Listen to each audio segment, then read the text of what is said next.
सुन रहे हैं 92.7 big FM पर once upon a time in Bollywood. नमस्कार, मैं हूं भावना सोमाया और स्वागत करती हूं आप सबका एक बहुत ही खास show once upon a time in Bollywood में। हमारे आज के मेहमान बहुत ही खास हैं, मेरे दोस्त, मेरे दुश्मन, मेरी फ्रेंड के हस्बैंड और आप सबके प्यारे स्टार एक्टर ऋषि कपूर। नमस्कार चिंटू जी, आपको ऋषि कपूर नमस्कार ऋषि कपूर जी। नमस्कार ऋषि कपूर जी, आपको इस शो में नमस्कार Chintu, you can say that ji, there is nothing called ji with you and me. हाँ, तो आप कहिए हाय चिंटू, हेलो चिंटू या नमस्कार चिंटू। हाय चिंटू, हाउ आर यू? मैं ठीक हूँ भावना जी, आप कैसी हैं? मैं बिल्कुल ठीक हूँ। करीबन 50 साल होने को आए आपके करियर को। 46 ईयर्स। बुढ़ा मत बनाओ यार। नहीं, आपकी उम्र 50 साल से थोड़े से ज्यादा है। मैंने काम शुरू किया तो 72 में 1972।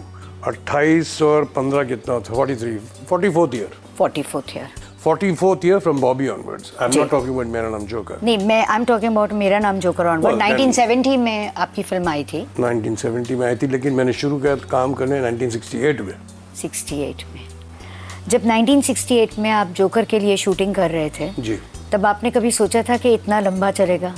नहीं, ऐसा कौन सोचता है। उस वक्त तो फक्कड़ जैसे थे लोग। मेरी उम्र क्या थी? 16 साल का था।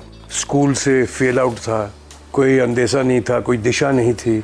बस एक बाप का बेटा था, भाई बहन थे, खुशियों से भरा हुआ एक बचपन था, लेकिन एक काम करने का जोश था। एक फिल्म जिसने ऋषि कपूर को सिर्फ लॉन्च ही नहीं किया मगर रातों रात सुपरस्टार बना दिया। बात करेंगे बॉबी की। बस कुछ ही देर में सुनते रहिए 92.7 बिग एफएम पर once upon a time in Bollywood, मेरे यानी भावना सोमाया के साथ। आप सुन रहे हैं 92.7 बिग एफएम पर once upon a time in Bollywood. स्वागत है आपका एक बार फिर once upon a time in Bollywood में। मैं हूं भावना सोमाया और आज बात हो रही है ऋषि कपूर के साथ। बॉबी के बारे में बहुत सारी कहानियां हैं। बॉबी फिल्म लॉन्च कैसे हुई थी? बॉबी में जो मैंने काम किया वो बॉबी मेरा एक लॉन्च व्हीकल नहीं था। बॉबी एक पिक्चर थी जो राज कपूर साहब को बनानी थी। अगर आप देखें तो Bobby was a heroine oriented film. ये फिल्म राज कपूर ने अपने लिए बनाई क्योंकि वो बनाना चाहते थे। मैं बाय डिफ़ॉल्ट उस पिक्चर का हीरो था।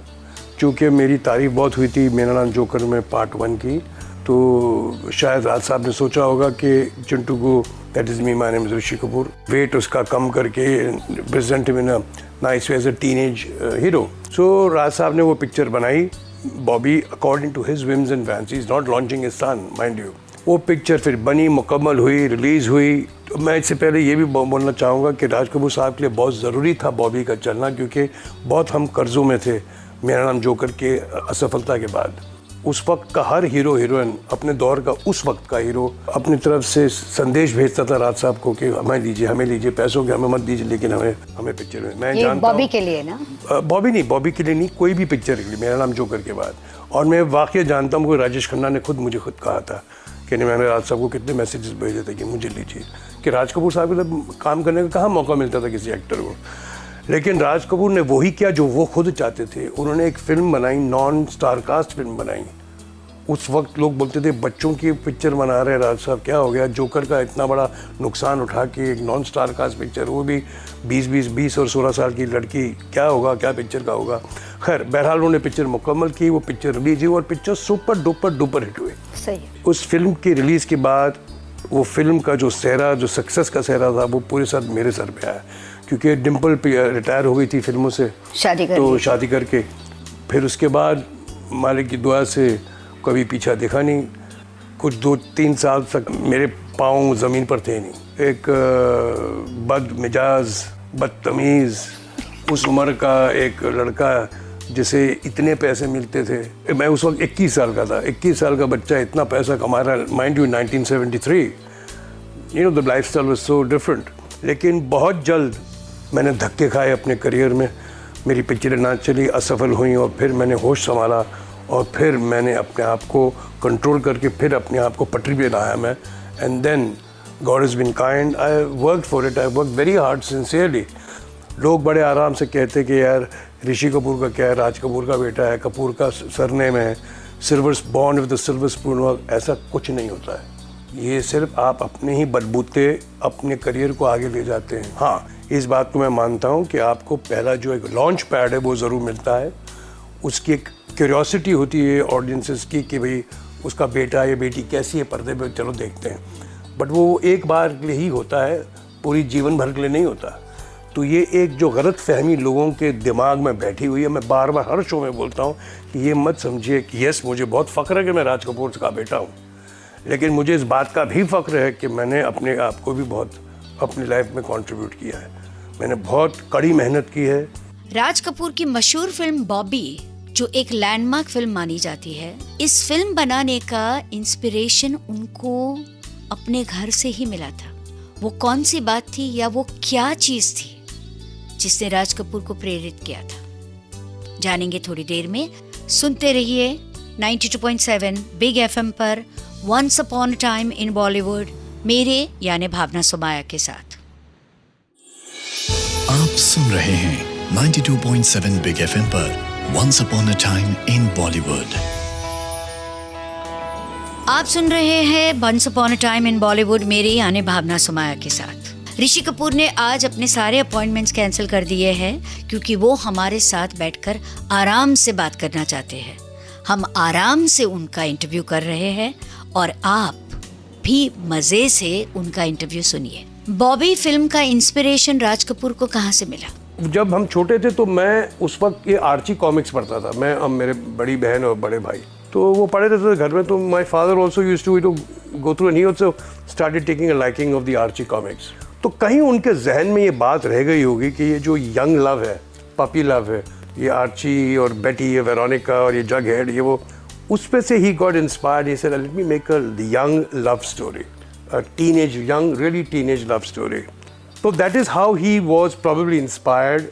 उनमें एक जागृति हुई कि मैं ऐसी एक पिक्चर बनाऊं जो कि सही मानों में बच्चों की पिक्चर हो और फिर उनके पेरेंट्स की पिक्चर हो। अच्छा, आप देखेंगे बॉबी कोई ऐसी पिक्चर नहीं थी जिसमें आप डिफरेंसेस ऑफ कोई कास्ट दिखा रहे थे या द लिविंग रिच और पुअर, ऐसी कुछ नहीं थी। The film was basically about status. उसमें प्रेमनाथ साहब भी अमीर है लेकिन उनके जीने का अंदाज कुछ और है, प्राण साहब अमीर है, उनका जीने का अंदाज कुछ और है। प्राण साहब की जो मेड थी वो प्रेमनाथ साहब की माँ होती है, तो he thinks that the maid is even they are also there.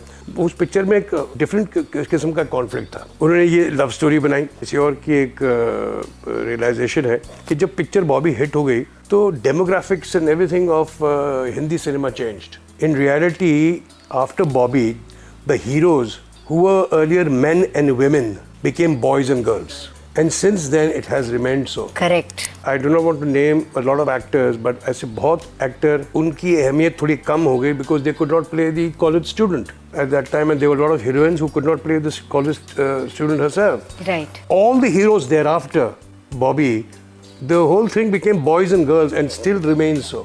Ji. Our film became youth oriented only after Bobby. अच्छा, आपको ये भी बता दूं, my mother did not have a house for herself and her 5 children till 1970. My father bought her a house after the success of Bobby. और ये ऐसी industry है कि यहाँ जब पहली बार कोई भी आदमी काम करता है तो पहली चीज़ वो अपने देखता है कि मैं अपने एसेट्स बना लूँ, घर ले लूँ, गाड़ी ले लूँ, अपना फ्यूचर सिक्योर कर लूँ। वो सिर्फ फिल्म बना रहे थे। राज कपूर साहब 1946 से लेकर 1970 तक और आधा 73 तक उन्होंने अपनी बीवी को घर तक नहीं दिया था। वो सब पैसा जो भी कमाते थे सब अपनी फिल्मों में जाता था। उनका ऐसा एक वजूद था, ऐसा उनका एक जुनून था पिक्चर बनाने का। ऋषि कपूर को बहुत सारी फिल्में ऑफर हो रही थी और सारी फिल्मों में ऋषि कपूर की तारीफ थी।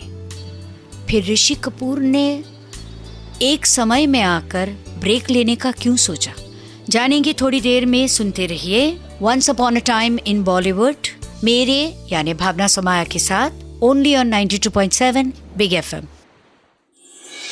आप सुन रहे हैं 92.7 बिग एफएम पर once upon a time in Bollywood. स्वागत है आपका एक बार फिर once upon a time in Bollywood में। मैं हूं भावना सुमाया और आज बात हो रही है ऋषि कपूर के साथ। मैं आपकी फिल्मोग्राफी देख रही थी, सिवाय 98 के हर साल में आपकी रिलीज हुई है? ये इसका कारण ये है कि 73 रिलीज बॉबी से लेकर 98 तक मैंने हर साल पिक्चर में काम किया है। मैंने लगातार 25 साल, मैं टॉप का एक्टर तो नहीं था, but I was always in the first 3 to 5 heroes who were saleable in the industry. मैंने 25 साल लगातार काम किया भावना, और अब तो सब मेरे ख्याल में ये सब खान कर लेंगे ये सब, बट उस वक्त के लिए 25 साल लगातार काम करना किसी एक्टर में के लिए बहुत नामुमकिन था। और आप देख लीजिए मेरे सीनियर्स भी हैं, उन्होंने नहीं किया, कहीं ना कहीं 2 साल उन्होंने काम नहीं किया, 5 साल काम नहीं किया, रिटायर हो गए, किसी ने कुछ काम नहीं मिला, किसी ने कुछ बेरोजगार हो गए, फिर से उन्होंने कम बैक किया।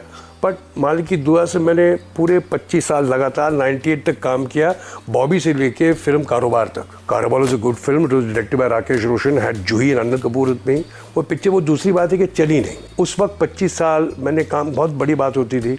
मुझे याद है कि मैंने तब भी कुछ 3-4 पिक्चर के पैसे लिए हुए थे, और मैंने उनकी पिक्चर में काम करने को मैंने कहा था, बट मैंने और नीतू ने डिसाइड किया कि नीतू ने कहा कि अब तुम थक गए हो, you look a little jaded and you not enjoying your work, it's better that you hang up your boots and let's retire. I agreed with her and मैंने अपना रिटायरमेंट अनाउंस किया, जिसपे मिस्टर टी रामा राव, नितिन मनमोहन, सावन कुमार तक, इन्होंने सबकी जिनको मैंने पैसे दिए हुए थे उनको सब मैंने पैसे वापस किए। उन्होंने प्रोटेस्ट भी किया कि नहीं आपके साथ अभी भी पिक्चर बन सकती है, लेकिन मैंने कहा नहीं, अब मैं रिटायर होना चाहता हूँ। Plus I started putting on weight and then these youngsters had come, Amir had come, Salman, Shahrukh, all these youngsters were at the scene. So that is how I gave up. That is why in 98 you're not seeing me, or perhaps in 99, 98 में तो release हुई थी, 99 नहीं थी, but 2000 में immediately I came back as a character actor. But in that 98 I made one film as a director called आप लौट चले। ऐसा नहीं था कि मैंने रिटायर होकर मैंने कुछ काम नहीं किया। 3 महीने के अंदर I was very excited about an idea of a script. I made the script and I worked in that film. और उस पिक्चर के दौरान मेरे पीछे राहुल रवेल और वीरू देवगन पड़ गए। उनको करनी थी कुछ खट्टी कुछ मीठी, और वो बना रहे थे राजू चाचा। So I did not want to come back as a character actor so soon. मैंने कहा था 2-1 साल का ब्रेक लूँ, लेकिन उन्होंने मुझे वो भी नौबत नहीं दी। खैर मैं उनका शुक्रगुजार मानता हूँ कि उन्होंने मुझे फिर एक्टिंग में उन्होंने डाल दिया रास्ते पे। By God's grace that I started working. कुछ लोग जब ब्रेक के बाद काम करते हैं तो उसे सेकेंड इनिंग्स कहते हैं। ऋषि कपूर ने अपने आप को किस तरह से इवॉल्व किया जानेंगे थोड़ी देर में। सुनते रहिए 92.7 बिग एफएम, मेरे यानी भावना सोमाया के साथ।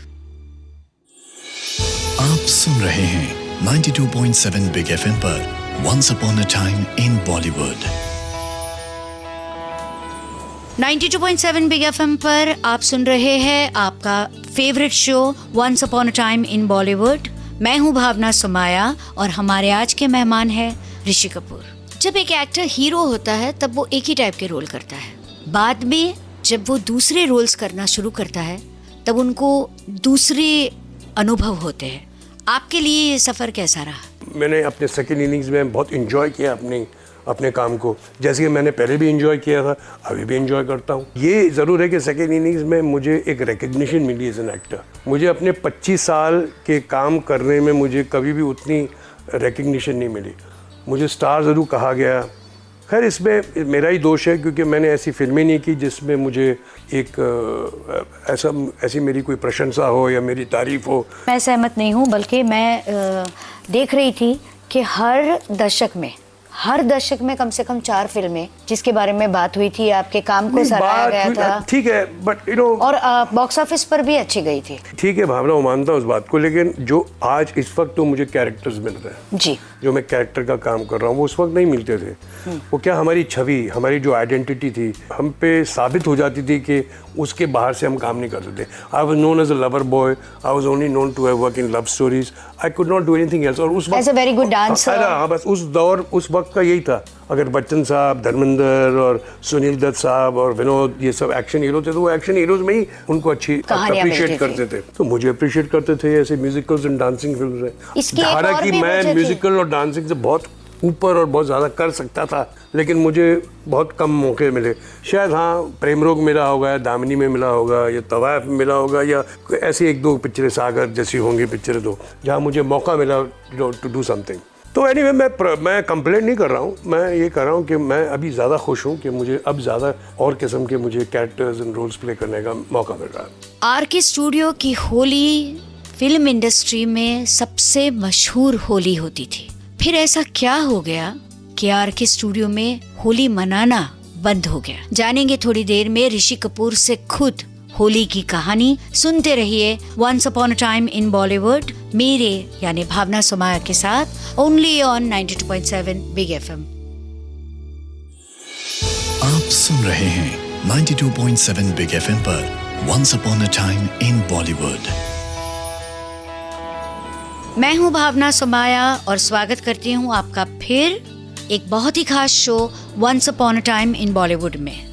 हम बात कर रहे हैं ऋषि कपूर से, जो दिल खोल के हमारे साथ अपने करियर के बारे में, अपनी जिंदगी के बारे में, अपनी पत्नी के बारे में और बीच बीच में मुझे कुछ डांट भी रहे हैं। एक तो सबसे पहले आप एकदम रेगुलर कैरेक्टर एक्टर तो नहीं हो। आपकी जो आभा है और जो आपकी your personality, you're not like a regular father or a regular older brother. When I mean I play characters, that's why I call myself a character actor. जी. I'm not trying to say that character actor in the older sense. I'm not a stock actor. Right. You know, like अगर ये inspector का role तो inspector के लिए ऐसे बुलाया जाए, अगर ये नाना का रोल तो नाना जी के लिए ये रोल हो, या अगर फादर हो तो रोते हुआ फादर हो तो रोते हुए फादर को ये लो। I'm an actor who's got several wares of his. मैंने अपनी दुकान में अपनी चीज़ें बाहर सजाई हुई हैं। जो आप लेना चाहते हैं आप मेरे पास आइए, मैं बोलूँगा हाँ भाई ये कर सकता हूँ, ये मेरे पास है, ये आप चाहते तो लीजिए। मैं नहीं समझता हूँ कि ऐसे इतने एक्टर दुनिया में होंगे, मैं इंडिया नहीं कह रहा, दुनिया में होंगे जिन्होंने किरदार अपना एक एडोलेसेंट एज 16 साल के बच्चे से लेकर 90 साल के एक्टर का काम किया हो। Chintu, you were saying about what happened at the RK Holi and why you guys stopped celebrating. ऐसा भावना कि होली का एक जो रिवाज था, उस वक्त जब राज कपूर साहब करते थे तो सिलेक्टेड लोग जो थे उस वक्त के वो आते थे और उस सही मानों में होली का पूरा मज़ा लेते थे। राज कपूर साहब अपने टेक्नीशियंस यानी कि शंकर जयकिशन, हसरत, शैलेंदर, ऑल हिज कोलीग्स सब आते थे। सालों साल जैसे लोगों को पता चलता गया तो एक ऐसा हुजूम सा बढ़ गया, लोग 2-2, 3-3 हज़ार, 5,000 ऐसे लोग आने लगे और हम उसे एक ओपन हाउस जैसे होली रखते थे, लेकिन किसी को इनवाइट नहीं करते थे, जिनको आना वो आ जाते थे और सबके लिए लंच भी रहता था और it was be great रेवलरी। But हुआ ये कि जब पापा की तबीयत ख़राब हो गई, उनको ब्रीदिंग की प्रॉब्लम थी, वी कुड मेक आउट के दैट राज कपूर साहब वो पारंपरिक होली का जो फेस्टिवल था वो जारी रखना चाहते थे, लेकिन उनकी तबीयत अलाउ नहीं करती थी। He is allergic to that colour because of his asthma. तो मैं देखता था कि मेरे पिताजी की तबीयत कुछ ठीक नहीं है और मुझे अच्छा नहीं लगता था। और फिर होता क्या था कि 20-20 हज़ार लोग आना शुरू हो गया था। दिस इज़ नाउ 1987 की बात कर रहा हूँ। पापा की डेथ के बाद फिर मैं अपने बड़े भाई से अर्ज़ किया, अपनी फैमिली से अर्ज़ किया कि I want to discontinue this festival because unfortunately जो आना चाहते हैं लोग अब वो आते नहीं हैं। ये थे ऋषि कपूर। अगले रविवार सिद्धार्थ और मैं एक बार फिर हाजिर हो जाएंगे एक बहुत ही खास show once upon a time in Bollywood लेकर। तब तक के लिए सुनते रहिए 92.7 बिग एफएम।